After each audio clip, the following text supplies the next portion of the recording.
क्या बात है। मैं मान गया। आज पहली बार समझ में आया कि कूटनीति क्या है। धर्म गुरुओं के अनुसार आज पहली बार मैंने समझा कि कूटनीति किस तरह से किया जाता है। अपने ही लोग अपने को ही दबाने के लिए तरह तरह की कूटनीति। शर्म नहीं है ऊंची पदों पर बैठकर एक दूसरे को दबाने के लिए साजिश।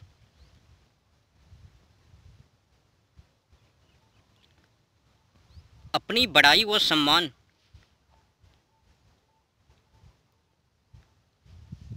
कुछ भी समझ में नहीं आता कि आखिर बड़े पदों पर बैठकर वो करने के लिए क्या चाहते हैं। केवल ताड़ ताड़। एक तो स्वयं कुछ करेंगे नहीं, ऊपर से एक दूसरे को करने के लिए भी कुछ नहीं देंगे। स्वयं से भी नहीं और एक दूसरे से भी नहीं। क्या साजिश है।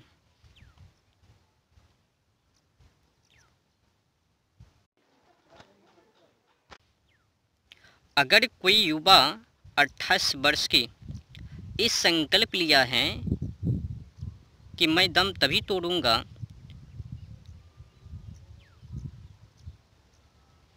जब तक कि मैं जात पात की विदाई नहीं कर दूं, गोरा अंग्रेजों की कूटनीति को समाप्त ना कर दूं,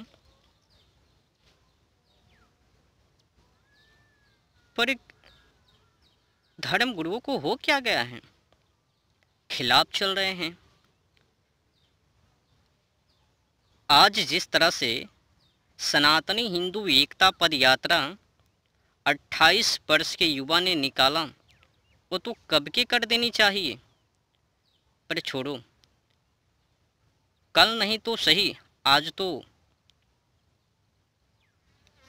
पर धर्म गुरु वो कह रहे हैं कि अगर जात पात की विदाई तो फिर गड़बड़। नहीं नहीं, गड़बड़ नहीं, इस साजिश है। साजिश के तहत मुझे तो कभी कतार ये भी लगता है कि कहीं उनकी जो भीड़, वो जो पदयात्रा निकाली है, उस पदयात्रा में जो लोग शामिल हुए हैं, 2-4-5 लाख लोग पीछे लग ही गए होंगे। तो बहुसंख्या को देख हो सकता है कि उन्हें मन में जलन पैदा हो कि हमने तो कुछ नहीं कर पाया, और देखो 28 वर्ष के युवा बड़े बड़े काम कर रहे हैं। ईर्ष्या द्वेष भाव, यही तो मूल वजह है ना, कारण है। मेरे से तो कुछ हो नहीं पाया। अब वो जो 28 वर्ष के युवा हैं और उनकी जो यात्रा है, उस यात्रा में तो अनेक लोग हैं शामिल। भीड़ लगाने में तो माहिर हैं।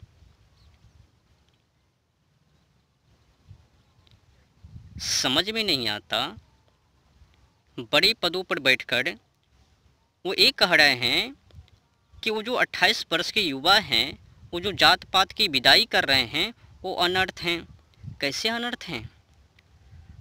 28 वर्ष की जो युवा हैं वो अनर्थ नहीं, अनर्थकारी नहीं, सही काम कर रहे हैं। गोरा अंग्रेजों की कूटनीति को अधिक दिनों तक क्यों। आज पता होगा कि जात पात के माध्यम से ही नेता लोग खड़े होते हैं।